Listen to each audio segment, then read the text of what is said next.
Okay, hello, good afternoon. Hope you are enjoying your week here so far.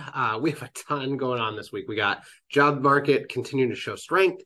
We've got the elections on Tuesday and a surprise CPI number that has the markets all over the place this week.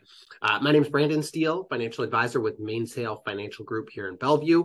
And our goal every Thursday is to bring to you the market news, data, trends we're watching, and hopefully weed out a bit of the noise.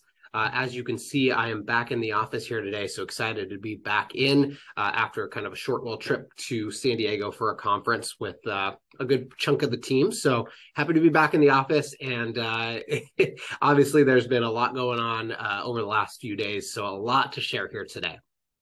The first thing I want to start with is maybe a little bit of a continuation of our conversation last week, which is around jobs data. So good news, bad news, I guess, depending on how you look at it.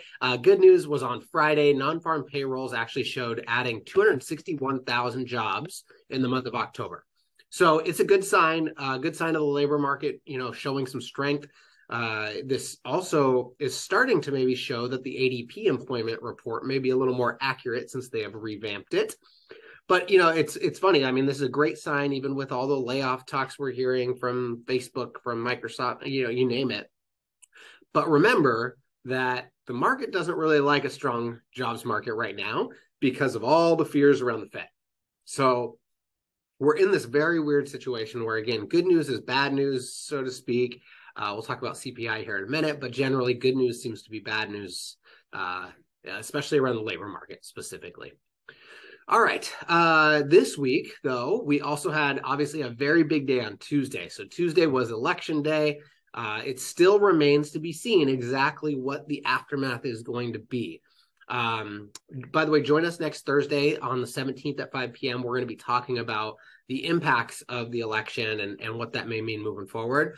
But basically, where we're at now is it looks very, very likely that the Republicans will take the House, but the Senate is still very, very much up for grabs. So I think, as we were looking on Wednesday, I think what happened is the markets were okay. And then I think that the uncertainty of not knowing what the results of the election, especially in the Senate anyways, are going to be, is what maybe led to a little bit of a pullback in the markets, just purely around uncertainty, not necessarily that it was good news or bad news, but more so that we don't know, and may not know till December, ultimately, what comes out of the Senate. And then fast forward to today, Thursday, and we had just a complete 180 today. So yesterday, Wednesday, was when the markets were down on the Senate news, or I'm sorry, the election news. Today, markets are flying. Basically, I think the biggest part of it may be some of the elections carrying over, but I think the biggest thing is we got CPI data. So CPI data came out today, basically 0.3% up, 0.3 up still. Remember that, okay? Up 0.3% versus expectations of growing around 0.5% for the month. So it's really not that big of a surprise. Now, that said, it did come in lower than expectations, not by a whole lot. Again, I don't think that's a huge win necessarily, but the markets are running with it. I mean, markets are up really, really big today. And what I want to share is, keep in mind, this is not the first time we've seen this, right?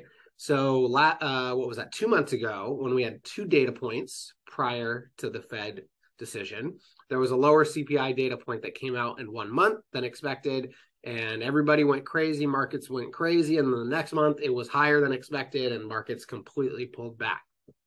I'm not saying markets are going to pull back necessarily, but I think that just like we've talked about over and over and over again, is that the markets are just speculating so dang much on when the Fed's going to pull back.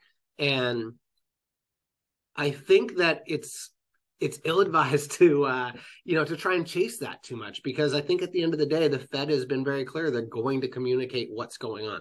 They said in the last meeting that they will continue to go down the path they are until it is clear inflation is slowing. To say one data point means that that's clear, I don't know that the Fed would agree with that. So I think that's the key to really watch.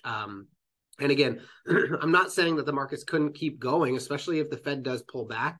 But I do think that there is so much attention on the Fed and what's going to come, and so much speculation around what they're going to do at every single data point that comes out, that we're seeing this like whipsaw where, we get good jobs data and the market pulls back. We get a better CPI data and the market goes crazy. So it is just all over the place. And I think it's important to really try to avoid speculating on that and hang on every single data point, but rather to really focus on the Fed's message and what they share moving forward.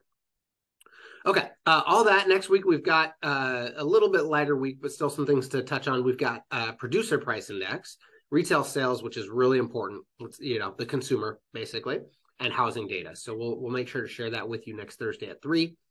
In the meantime, a really good question of the week, which might be a little shorter, but the question is, what do the election results mean for the economy and tax planning ahead? And I am not going to give away all those answers today because we have an event coming up next Thursday to talk about exactly that. But I am going to share one word, which is gridlock. So I will kind of leave it with that. Next Thursday on the 17th at 5 p.m., we're going to be talking about all of these impacts as far as what it may mean for markets, tax landscape, as we move through year end and onward.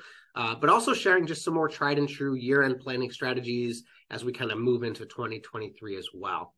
So I'll put that link in the comments just below. If you want to register, definitely follow that to get pre-registered, and we can see on the 17th. In the meantime, great question of the week. I don't mean to avoid it, but since we're doing a 30, 45-minute session on that coming up next week, I will share the word gridlock, leave you with that, and hope to see you guys all next Thursday on the 17th. In the meantime, have a great upcoming weekend. If you aren't going to join us for the longer session, we'll see you Thursday at 3 p.m. as well for our weekly update. Have a great upcoming weekend. We'll see you next week.